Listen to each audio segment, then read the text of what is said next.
السلام عليكم ورحمة الله وبركاته. كل سنة وانتم طيبين، رمضان مبارك عليكم يا رب.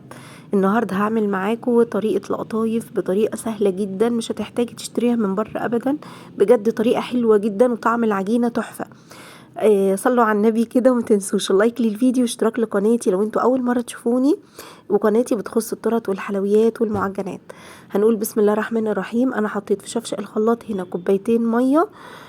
كل كوبايتين ميه ليهم كوبايتين دقيق. حطيت معلقه كبيره سكر، معلقه كبيره لبن بودر، معلقه صغيره خميره فوريه، ربع معلقه بيكنج باودر اللي هي خميره الحلويات اللي انا حطيتها دي، وحطيت كيس فانيليا. ده اخر حاجه خالص اهو معاكم، حطيته كيس الفانيليا.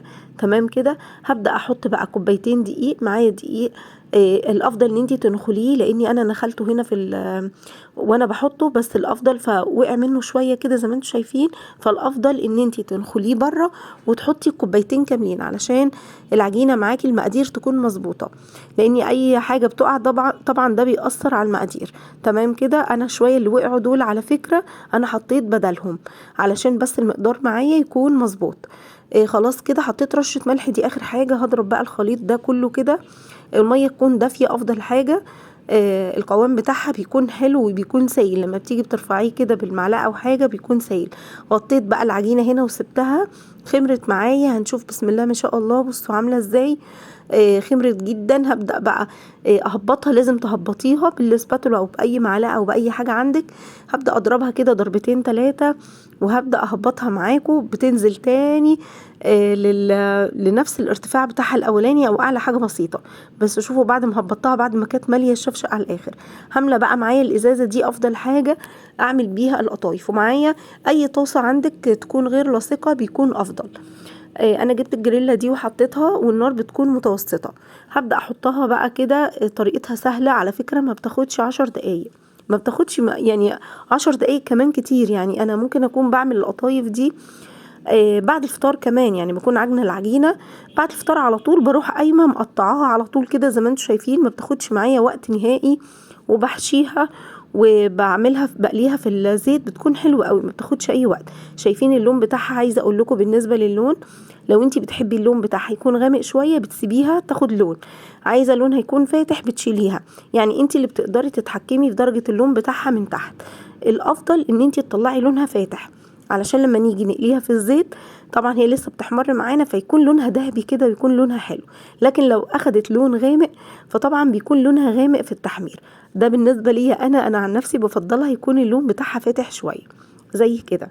تمام. هبدا بقى اقطعها كلها زي ما انتم شايفين. اول طبعا هي بتعمل ثقوب، الثقوب اللي فوق دي ده دليل على ان العجينه ناجحه معانا كويسه قوي. عايزه اقول لكم ان طعم العجينه اصلا والله طعمها تحفه جدا.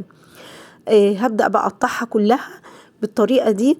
وطبعا معايا فوطه هنا اللي بطلعه بحطه على الفوطه وبغطيه.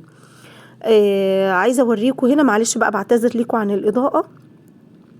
هنا بعد ما قطعتها كلها ما خدتش معايا وقت، جبت طبق هنا علشان اوزنها معاكم واوريكم كوبايتين الدقيق طلعوا معايا قطايف قد ايه بالظبط، زي اللي بتشتريها من بره والله، ودي كمان احسن بكتير. هبدا احط الطبق وصفرت الطبق اهو زي ما انتم شايفين. وهاخد القطايف اللي انا قطعتها كلها وابدا احطها كده. طلعت معايا 628 جرام، يعني ازيد من نص كيلو. كوبايتين الدقيق، كوبايتين دقيق دول يعني ربع كيلو. تمام. طلعوا معايا اكتر من نص كيلو. هبدا بقى هنا احشيها. انا حشيتها هنا بسوداني وجوز هند. سوداني وجوز هند وسكر.